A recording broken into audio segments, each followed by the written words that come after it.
चलो, अभी हम लोग जो पेज करने वाले हैं, पहले उसका आप रूट देख लो और एक बार रीड कर लो। मैं रूट लिख देती हूं।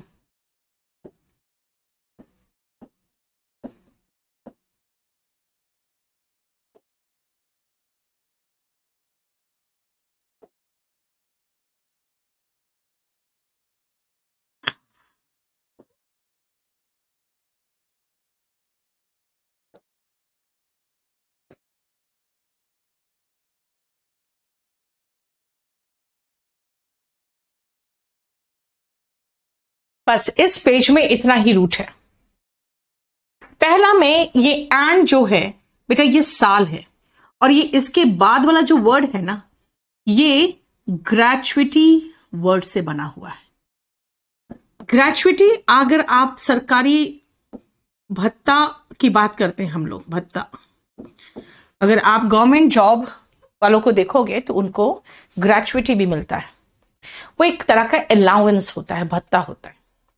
एनुइटी सालाना भत्ता होता है, यानी एनुअल अलाउंस, कुछ अमाउंट मिलता है जो साल में, apart from salary, that is annuity. That is annuity. क्यों? क्योंकि वो अलाउंस है जिसको हम ग्रेचुइटी कहते हैं, लेकिन साल में मिलता है, इसलिए एनुइटी कहलाता है। बाई एनुअल और बाइनियल, दोनों में बाई है और दोनों में आपको एन वर्ड दिख रहा है, ANN हो या ENN हो, इसका मतलब साल तो हो ही गया। यानी यहां और यहां दोनों जगह हमें साल वर्ड दिख रहा है, लेकिन दोनों एक दूसरे से डिफरेंट कैसे? देखो, बाई एनुअल होता है साल में 2 बार, और बाइनियल 2 साल में 1 बार। क्या कहा? बाई एनुअल साल में, 1 साल में 2 बार। और बाइनियल कुछ ऐसे प्लांट्स होते हैं जो बाइनियल होते हैं, 1 साल तक वो उगेंगे, बढ़ेंगे, झाड़ बनेगा, दूसरे साल सीजन में वो फल देगा, जैसे एग प्लांट, जिसको हम लोग इंडिया में ब्रिंजल कहते हैं, यानी बैंगन। ठीक है ना? वो बाइनियल है, क्योंकि 2 साल में वो, 1 साल में पहले तो झाड़ बनता है और दूसरे साल में वो ब्रिंजल देता है और फिर खत्म हो जाता है। ठीक है? तो इसका मतलब क्या हुआ? इसका मतलब है बाइनियल का मतलब 2 साल में 1 बार। सुपर एनुएटेड, बेटा एन का मतलब साल, यहां तो साल दिख ही रहा है आपको। इसका मतलब है जितने साल काम करने थे आपने कर लिए, अब उससे ऊपर हो चुके हो। यानी जितने साल आपको काम करने थे, आपने साल, उतने साल काम कर लिए, अब आप उसके ऊपर हो चुके हो। ठीक है? अगर उसके ऊपर हो चुके हो, इसका मतलब आप सुपर एनुएट हो चुके हो। एन का मतलब हुआ साल, ठीक है, और सुपर मतलब ऊपर, यानी कि सुपर एनुएटेड जो है वर्ड, उसका मतलब है रिटायर्ड। परपेचुअल एंड पेरिनियल, बेटा दोनों में PER एक वर्ड है जो बना है रूट परमानेंट से। परपेचुअल लगातार, परमानेंट, यार इंडिया में परपेचुअल प्रॉब्लम हो गया है करप्शन, है ना? 3 साल से हम लोग के लिए एक परपेचुअल बना हुआ है प्रॉब्लम, कोविड। इसका मतलब, क्योंकि हम 3 इसलिए कह रहे हैं कि मेरा 3 सीजन खराब हुआ कोविड में, तो 1.5 साल से करीबन परपेचुअल एक प्रॉब्लम बना हुआ है कोविड। परपेचुअल का मतलब होता है लगातार। लेकिन प्लांट्स में आओ तो प्लांट्स 3 प्रकार के होते हैं, annual, biennial and perennial. Annual साल भर रहता है, हल उल दिया खत्म। बाइनियल 2 साल में 1 बार। और पेरिनियल का मतलब होता है, पेरिनियल सालों साल, बेटा वो 100 साल वाले पेड़ हो जाते हैं, इसका मतलब लगातार, कॉन्टिन्यूअस। पेरिनियल का मतलब लास्टिंग फॉर लॉन्ग टाइम। दोनों है तो सिनोनिम, लेकिन दोनों का यूसेज अलग है। हम पेरिनियल प्रॉब्लम नहीं कहेंगे, लेकिन पेरिनियल ट्रीज कहते हैं, परपेचुअल प्रॉब्लम कहते हैं। नेक्स्ट वर्ड का कोई रूट नहीं है, एवरेस, इसका मतलब लालच, ग्रीड। देखो, ठीक है ना? लालच, ग्रीड, जिसका मतलब कई बार हो जाता है क्वेस्ट भी हो जाता है ना? और नेक्स्ट वर्ड है शैग्रिन, जिसका ये जो नाउन है, दोनों नाउन है। अगर आप कहोगे शैग्रिन, इसका मतलब होता है जब आपका वो मेंटल स्टेट, जब आप इरिटेटेड हो, एनॉयड हो, एकदम पस्त हो चुके हो, है ना। क्योंकि आप देखते हो अब रियली में कोविड का कोई नया वेरिएंट सुनते हैं ना, इट मेक्स अस शैगरिन, है ना। इसका मतलब हम लोग बहुत एनॉयड हो जाते हैं, खींच जाते हैं, ठीक है। Feeling of chagrin comes to your mind. Antecedent, कई बार आप कोर्ट जाते हो, कहते हो कि ऐसा होता है, ये बिल्कुल आपको हमें ये रिलीफ देना चाहिए, तो कोर्ट कहेगी can you quote any antecedent. Antecedent का मतलब क्या पहले कभी ऐसा हुआ है, ऐसा फैसला कोर्ट ने दिया है, क्या बता सकते हो। एंटी का मतलब पहले, बेटा ANTI नहीं कहा है मैंने, ANTI होता तब विरुद्ध होता, ANTE का मतलब पहले, पहले कुछ ऐसा हुआ हो वो एंटीसीडेंट है, यानी an event that came before another. Synonym है प्रेसिडेंट, प्री का मतलब भी पहले होता है, देखो सीडेंट सीडेंट दोनों में है। इसका मतलब है कि प्री का मतलब भी पहले, एंटी का मतलब भी पहले, तो प्रेसिडेंट या एंटीसीडेंट दोनों का मतलब होता है जो पहले हुआ, ठीक है। वैंडल, बेटा ये ऐसे लोग होते हैं जिसको जहां मर्जी वहां पब्लिक प्रॉपर्टी जला दिया, तोड़ दिया, आग लगा दो, है ना, लूट लो। इसके लिए बहुत अच्छा उपाय किया है यूपी सरकार ने। सबसे पहले राष्ट्रीय द्रोह का मामला दर्ज करता है और उनका संपत्ति कुर्क कर लेता है। बट अपने संपत्ति जब जाती है ना तो बहुत अफसोस होता है, दूसरों की संपत्ति में तो ऐसी आग लगा देते हैं। ऐसे लोग वैंडल कहलाते हैं, मतलब जो लोग दूसरों के संपत्ति को नुकसान पहुंचाए। अ पर्सन हु डेलिबरेटली, डेलिबरेटली का मतलब होता है बेटा जानबूझकर, जानबूझकर दूसरों के संपत्ति को नुकसान पहुंचाते हैं, वो वैंडल कहलाते हैं।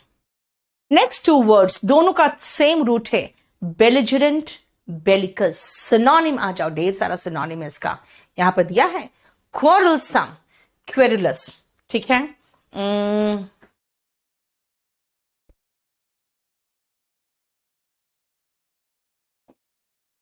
वॉरलाइक, ठीक है।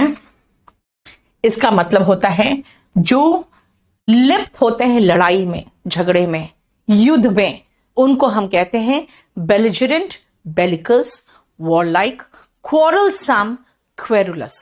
इसका एंटोनिम है पैसिफिस्ट, बना है पैसिफाई से। पैसिफाई का मतलब ही होता है शांत करना, तो पैसिफिस्ट ऐसा व्यक्ति होता है जो शांति दूत होता है। अ पर्सन हु अपोजेस वॉर और वॉर लाइक पॉलिसी, शांत, काम, कंपोस्ट, पीस लविंग, ठीक है। एक और वर्ड आ जाता है अगर हम शांत जगह की बात करते हैं, शिरीन, ठीक है। देखो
चलो देखो ध्यान से, रिबेलियन।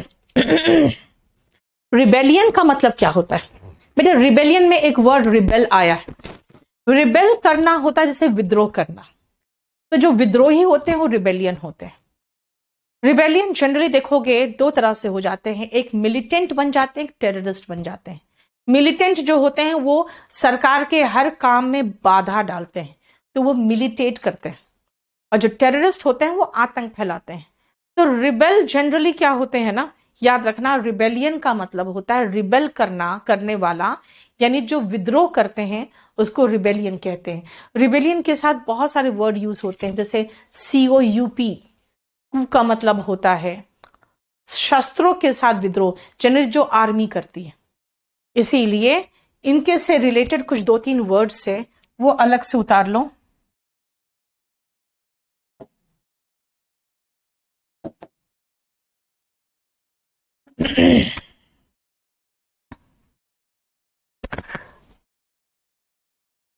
मैंने कहा रिबेलियन, रिबेलियन के साथ 2 वर्ड है।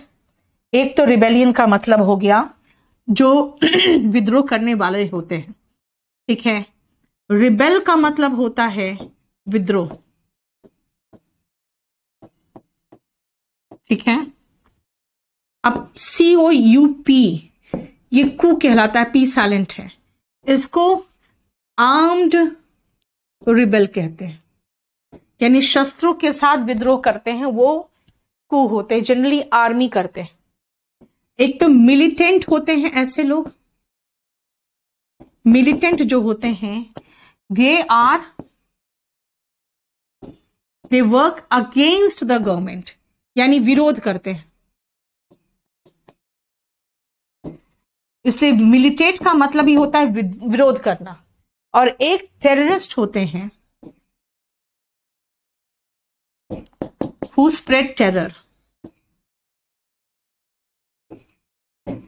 ये अलग अलग चीजें याद रखना। आपको मिलिटेंट और टेररिस्ट का डिफरेंस नहीं पूछता, आपको कू पूछेगा, कई बार पूछ चुका है 1 वर्ड सब्स्टिट्यूशन में। Armed rebellion, armed rebel. अब आओ नेक्स्ट वर्ड में, देखो ध्यान से। एंटी का मतलब होता है पहले। बेटा ANTE कहा, ANTI नहीं कहा है मैं, ANTE कहा। एंटी का मतलब पहले, न्यूट्रियल का मतलब शादी। एंटी न्यूट्रियल सेरेमनीज देखते हो कितने दुनिया भर के शादी, संगीत, फलाना ढिमकाना, नौटंकी करने के लिए। सो what is anti neutral? Anti neutral is शादी के पहले, एडजेक्टिव है। एंटी डेट, बेटा पोस्टपोन का एंटी डेट होता है एंटोनिम। पोस्टपोन मतलब डेट आगे बढ़ाना।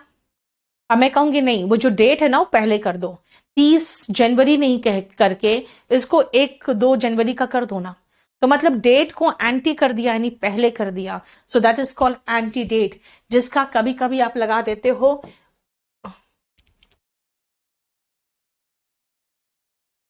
जिसका कभी कभी सिनोनिम लगा देते हो आप प्रीपोन। प्रीपोन जैसा कोई वर्ड ही नहीं है, इसको मैक्सिमम हम एडवांस कह सकते हैं, डेट एडवांस कर दिया गया है, ठीक है। Next is neonatal. What is neo? Neo मतलब नया, नेटल मतलब जन्म। जन्म के पूर्व होता है प्रीनेटल, जन्म के पश्चात होता है पोस्टनेटल, और अभी नया नया ही तो जन्मा है नियोनेटल। अभी नया नया ही पैदा हुआ, अभी तो पैदा हुआ है neonatal. Of or relating to a newborn baby. Next neocracy, of or relating to कह सकते हो यहां पे, और रिलेटिंग टू सही था। नियोक्रेसी, क्रेसी मतलब शासन। जब नए नए लोग आते हैं शासन करने के लिए तो उनसे बहुत सारी गलतियां होती है। ब्लंडर कर चुकी सरकार ने 2-3 ब्लंडर कर दिया, बहुत बड़ा बड़ा। जैसे एक डीमोनेटाइजेशन बहुत बड़ा ब्लंडर था, ठीक है। फिर GST बिना प्लानिंग के लागू किया, तो वो भी एक ब्लंडर था। तो कहते हैं जो नियोक्रेसी होता है ना, उनसे ऐसे ही ब्लंडर्स होते हैं, भारी भूल होते हैं। What is neocracy? जो नया नया शासन करता है ना, नया नया जब शासन होता है वो नियोक्रेसी होता है। So what is neocracy? Government by the new or inexperienced. Neology, बेटा लॉजी का मतलब स्टडी भी होता है, लॉजी का मतलब वर्ड भी, लोगो वर्ड से बना हुआ है, यानी वर्ड। नियोलॉजी, अब जैसे कैमरा आया और मोबाइल में सामने कैमरा आ गया कि भाई फोटो अपना कैसे ले, तो सामने से कैमरा हो गया, है ना। तो नया वर्ड बनाया selfie. So what is that? That selfie word was neologism, और इस नया वर्ड को बनाने की क्रिया को हम लोग नियोलॉजी कहते हैं। So what is neology? Coining of a new word or phrase, नया वर्ड या फ्रेज बनाना इज नियोलॉजी, ठीक है, और जो नया शब्द होता है उसको नियोलॉगिज्म कहते हैं। अब आओ मैं आपको नेक्स्ट का रूट पहले लिख दूं।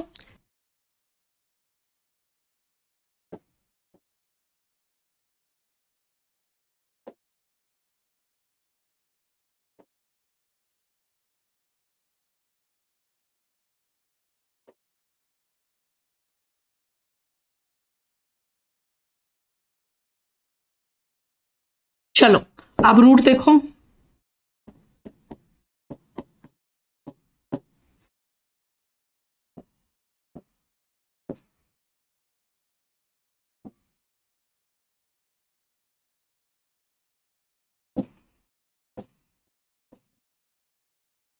आज नियोमॉर्फ, व्हाट इज नियोमॉर्फ? नया फॉर्म, यानी नियो का मतलब नया हुआ, मॉर्फ मतलब फॉर्म, यानी कुछ नया। आपका जैसे मान लो आपकी आईज ग्रीन है, आपके फोर फादर्स तक कोई ग्रीन आईज के नहीं है, आपके 6 फिंगर्स है, सबके 5 फिंगर होते हैं, तो ये एक नियोमॉर्फ है, कुछ नया फॉर्म आपकी बॉडी के स्ट्रक्चर में दिख रहा है जो आपका कोई भी किसी में नहीं है। A structure that is not derived from a similar structure in an ancestor. So neomorph is new form, new रूप, क्योंकि मॉर्फोलॉजी में हम बॉडी के पार्ट्स पढ़ते हैं, इसलिए मॉर्फ का मतलब बता दिया मैंने, फॉर्म। नियोफाइट, बेटा ये मैं करा चुकी हूं या नहीं पता नहीं, लेकिन ये एक और शीट में। नियो का मतलब नया, फाइट का मतलब क्लास। नोविस, ग्रीन हॉर्न, ठीक है, इनके सिनोनिम में आता है, नौसिखिया के सिनोनिम में। नोविस, कैलो, ग्रीन हॉर्न, टायरो, ये है जो नया नया अभी इनएक्सपीरियंस्ड बंदा है उसके लिए। न्यू गैमिस्ट, नई नई शादी हुई है। गैमी बना है गैमेट से, जब पॉलिनेशन होता है ना उसके बाद androecium andr male, gynoecium gyne female, इन दोनों में के बीच में जब जैसे एंड्रोशियम से जब पॉलिनेशन होता है तो गैमेट्स बनता है, इसलिए गैमी से कहा गया कि शादी को गैमी से रिलेट किया गया। न्यू गैमिस्ट, नई नई शादी हुई है। एपिक्योर, ऐसा व्यक्ति जो खाने पीने का, बढ़िया खाने पीने का शौकीन जो व्यक्ति होता है वो एपिक्योर होते हैं। बेटा वो पेटू नहीं होते हैं, वो गुरमेंट नहीं होते, याद रखना, वो सिर्फ बढ़िया खाने पीने के शौकीन होते हैं। A person who appreciates fine food and drink. Philanderer and coquette, ये आपके शीट नंबर 4 में है। फिल मतलब लव, एंडर मतलब पुरुष। फिलैंडरर जो दिलफेक होते हैं, है ना, जो पुरुष दिलफेक होते हैं फिलैंडरर होते हैं, जिसका सिनोनिम है कैसानोवा।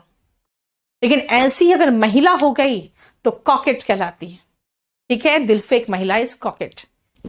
28 एंड 29 याद रखना, चर्च में जो सुबह पूजा होती है उसको मेटिन्स कहते हैं, ठीक है, और ये नाउन है, वर्ब नहीं है, ये नाउन है,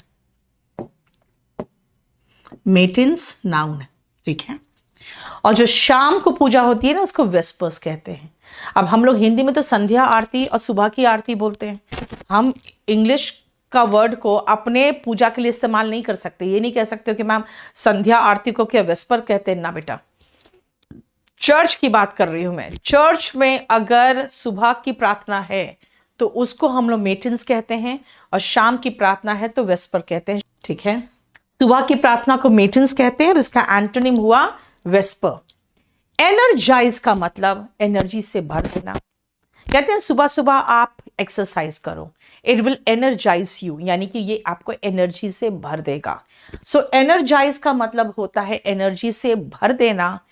एनर्जाइज, एनिमेट, वाइटलाइज, वाइटलाइजर कहते हैं ना कि लोग वाइटलाइजर खाते हैं, क्या कहते हैं उसको, कौन कौन का, रिजुविनेट वगैरह करने के लिए आप कुछ खाते हो, ये आपको क्या करता है, एनर्जी से भर देता है। देखो रिजुविनेट कहीं है लिखा हुआ, मैंने बोल दिया आपको, लैंग्वेज तो उल्टा होगा यार, ये तो उल्टा हो गया, रिजुविनेट,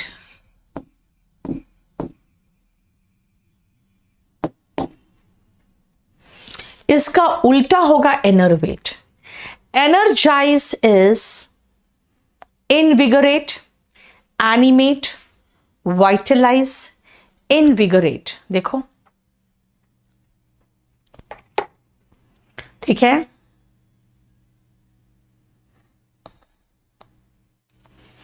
क्लियर?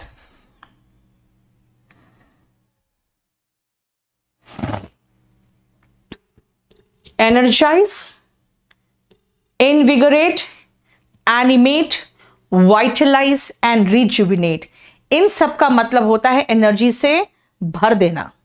ठीक है, अब उल्टा क्या होगा, सारा एनर्जी निचोड़ के निकाल लेना। एग्जॉस्ट, एनर्वेट, एग्जॉस्ट, ड्रेन, ड्रेन भी चल देगा, यहां पे नहीं है ड्रेन, ड्रेन,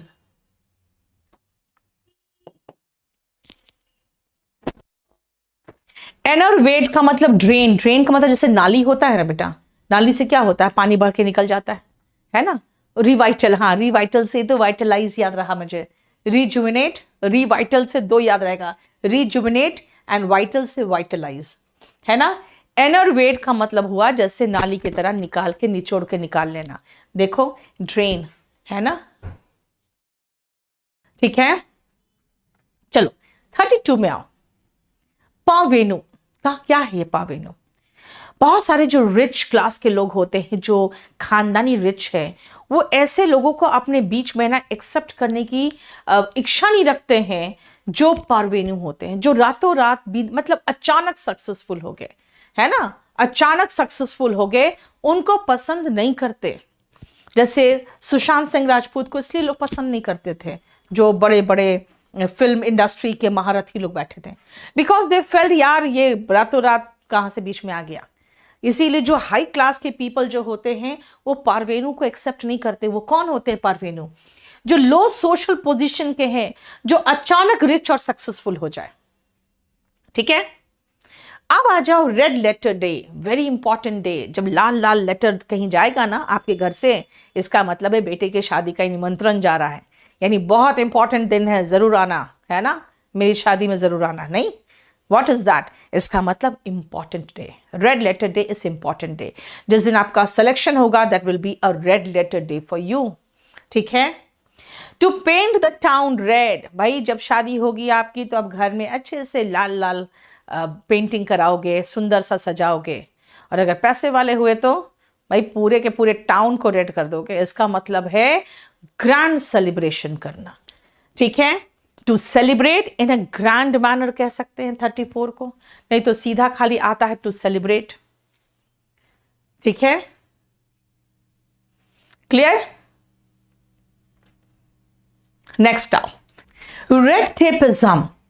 कहते हैं रेड टेप आपको सिर्फ दिखेगा लाल लाल फीता, कहां पे? सरकारी फाइल, एकदम ब्राउन रंग का फाइल होता है, सरकारी लाल लाल फीते दिखते हैं उसमें, क्योंकि उसके फीते लाल कलर के होते हैं। दुनिया भर के पाइल्ड अप रहते थे पहले ऐसे ऐसे फाइल्स, और खाली लाल लाल फीते ही दिखते थे उसमें, बाकी तो सारा धूल भरा रहता था। कहते थे यार ये क्या क्या है, ये रेड टेप पूरा भरा पड़ा हुआ है। अरे सरकारी फॉर्मेलिटी ही इतनी होती है, वहीं से बना रेड टेपिज्म। रेड टेपिज्म मतलब बहुत ज़्यादा सरकारी फॉर्मेलिटीज़। रेड टेपिज्म की वजह से ही इंडिया में कंपनीज नहीं आना चाहती है। देखो, रेड कार्पेट वेलकम, जब लाल कार्पेट बिछा के किसी का स्वागत होता है तो कहते हैं वार्म वेलकम, गर्म जोशी के साथ, यानी कि पूरे बहुत सादर मतलब सत्कार के साथ स्वागत करना, दैट इज वार्म वेलकम। बेटा रेड हेरिंग एक मछली होता है, वो थोड़ा लाल कलर का, कुछ कहते हैं कि लाल कलर का होता है, लेकिन ये जो हेरिंग है ना, इसको जब कुक किया जाता है तो ऐसे तरह से कुक किया जाता है कि एकदम गोल्डन रेड टाइप का वो चमके। तो लोग क्या करते हैं ना, जब होटल्स में रेड हेरिंग परोसा जाता है तो it looks very red and बहुत अट्रैक्टिव दिखता है, तो लोग उसकी सुंदरता में खो जाते हैं। अरे भैया फिश है, पहले टेस्ट तो करो कि खाने में कैसा है। यानी उसका कलर ऐसा कर दिया जाता है ताकि आप उसके सुंदरता में खो जाओ, है ना। और सुंदरता में जब खो जाओगे तो आप उसके टेस्ट को उतना ज्यादा ध्यान नहीं दोगे। तो what is red herring? Red herring is something जो आपका मेन मुद्दा क्या है यार, खाना है इसको, उस पर ध्यान दो ना कि इसका टेस्ट कैसा है, आप इसके कलर में खोए हो। इसलिए कई बार ऐसा होता है सरकार कुछ रेड हेरिंग हमें दिखाती है, हम उसी चक्कर में रहते हैं। मेन मुद्दा जो होता है, चाहे वो एजुकेशन का हो, गुड हॉस्पिटल्स का हो, या फिर जॉब्स का हो, उससे हमारा ध्यान हट जाता है। है ना। तो रेड हेरिंग होता है जो आपका ध्यान भटका दे। Red herring is something irrelevant, यानी अप्रासंगिक, जो इंपॉर्टेंट नहीं है, that distracts you from something important, जो आपका ध्यान भटकाए। फुट द बिल का मतलब बिल पे करना। अगर मान लो हम लोग जा रहे हैं बाहर कहीं खाने, मैं पूछूंगी who will foot the bill. चलो नेक्स्ट आओ, जैसे हम लोग खाने गए तो मैं कहूंगी भाई बिल कौन पे करेगा, who will foot the bill. ठीक है। हॉर्नेट, जो हॉर्नेट होते हैं ना बेटा, वो पीले पीले सबको तितैया दिखते हैं ना, है ना। आप समझते हो, एक तितैया काटता है तो मुंह इतना बड़ा सूज जाता है ना। आप उसके छत्ते में हाथ दे दोगे तो क्या होगा, बवाल होगा। इसका मतलब है समस्याएं, ढेर सारी समस्याएं एक साथ। सो हॉर्नेट्स नेस्ट का मतलब होता है a situation full of difficulties and complications, बहुत बड़ी समस्याएं, है ना। इसीलिए देखिए हो, ये जो सरकार को प्रॉब्लम हुआ है, हाँ आप जानते हो ना, ये जो फार्म बिल आया और सरकार को प्रॉब्लम हुआ, लेना पड़ा वापस। ये ऐसा हॉर्नेट नेस्ट है कि अगले 50 साल तक कोई भी सरकार इस फार्म बिल को छुएगी भी नहीं, है ना। It has turned out to be हॉनेस्ट नेस्ट, है ना। ऐसा भयंकर ये बवाल है। इसलिए जब भी याद रखना, हॉनेस्ट का मतलब क्या होता है, हॉर्नेट, हॉर्नेट मतलब तितैया, नेस्ट यानी कि भैया वहां पर दुनिया भर के तितैया होंगे, उसके बाद वो क्या करेगा आपकी हालत। ठीक है। Alarms and excursions, confused activity. कई बार देखते हो इधर से ये नारे लगा रहे हैं, उधर से वो हल्ला मचा रहा है, टोटल कंफ्यूजन आपको पार्लियामेंट में दिखता है, ये हो क्या रहा है। तो that is called confused activity, और हो हल्ला मच रहा होता है, दैट इज अलार्म्स एंड एक्सकर्शंस। ठीक है। अल्फाबेट सूप, ये क्या है, मेरा नाम नीचे MBBS MS DGO फलाना ढिमकाना, बोलोगे मैम ये MBBS अल्फाबेट है, DGO MS, इतना सारे एजुकेशन क्वालिफिकेशन, इसका मतलब यही तो अल्फाबेट सूप है। यानी कि अबंडेंस ऑफ एब्रिविएशंस और एक्रोनिम्स, यानी मेरे नाम के पीछे इतना दुनिया भर के आपको अल्फाबेट दिख रहे हैं, MBBS MS, मतलब ये क्या है, अल्फाबेट सूप ही तो है। जनरली ये किसी के एजुकेशनल क्वालिफिकेशन को डिनोट करता है। और लास्ट आ जाओ ये पेज में, ब्रिंग होम द बैकन। बेटा बैकन उस पार्ट को कहते हैं जनरली ये मीट का जो अच्छा खासा दाम में बिकता है। जैसे अगर आप लेग पीस खाते हो चिकन का, तो वो सबसे ज़्यादा लोग पसंद करते हैं, तो ऑफकोर्स उसका दाम ज़्यादा होगा। But if you bring home the bacon, इसका मतलब कि भाई अच्छी खासी तुम्हारी आमदनी है, तभी तो घर में अपने परिवार के लिए बैकन लेके आ रहे हो। इसका मतलब है ठीक ठाक कमाई करना, to go out and earn a living or earn money for the family. To bring home the bacon का मतलब कमा के घर लाना, है ना। फोम इन द माउथ, बहुत गुस्से में होना। जब आप बहुत गुस्से में होते हो, बोलने लगते हो, तो क्या होता है, जनरली सलाइवा फोम करने लगता है ना। गुस्से में जब आप बकवास करने लगते हो तो कहेंगे he is foaming in the mouth, यानी कि भाई इतना भयंकर गुस्से में है। ठीक है। फोम इन द माउथ का मतलब be extremely angry, synonym furious, infuriated, enraged. Furious, fury से बना है, फ्यूरी मतलब गुस्सा, तो फ्यूरी से दो वर्ड बना है, फ्यूरियस, इनफ्यूरिएटेड, और रेज का मतलब भी गुस्सा होता है, तो रेज में एनरेज्ड बना है। देखो 3 वर्ड है यहाँ पे। ठीक है। Have the ball at your feet, अब हम लोग फुटबॉल खेल रहे हैं, मेरे पैर के पास बॉल आ गया, अब मेरे पैर के नीचे बॉल है। इसका मतलब मैं जहां चाहूं वहां मारूंगी, है ना। पूरा कंट्रोल किसके हाथ में, अब मेरे हाथ में, राइट। इसका मतलब कि पूरा कंप्लीट कंट्रोल होना आपके हाथ में। To be in the best position to do something, to be in control of. ठीक है। नेक्स्ट आओ आर्गस आइड। बेटा आर्गस एक तरह का राक्षस था जिसके पास 80 जोड़े आंखें थी। तो उसको जब नींद आता था तो वो एक आंख झपका के बंद कर लिया, बाकी 79 आंखों से वो पहरा दे रहा है। इसका मतलब है बहुत अच्छा पहरेदार, क्वाइट विजिलेंट, एकदम अटेंटिव, एकदम चौकस। अगर मैं कहूंगी आई एम क्वाइट आर्गस आइड, इसका मतलब मैं बिल्कुल नजर रखे हुए हूं। आर्गस आइड का मतलब विजिलेंट एंड वॉचफुल, एकदम चौकस। ठीक है, clear. To gird up the loins, loins का मतलब बेटा आपका जो जंघा वाला भाग होता है ना, वहां पे लॉयंस कहलाते हैं। तो देखोगे जब सुमो वगैरह वो करने रहता है, कुश्ती करने रहता है, तो अपना कपड़ा को ऐसे बांध के पीछे ऐसे खोसता है ना, ऐसे लगाता है, और उसके बाद कुश्ती शुरू करता है। इसका मतलब तैयार होता है कि हाँ अब आ जा। This means to prepare oneself to face something. देखो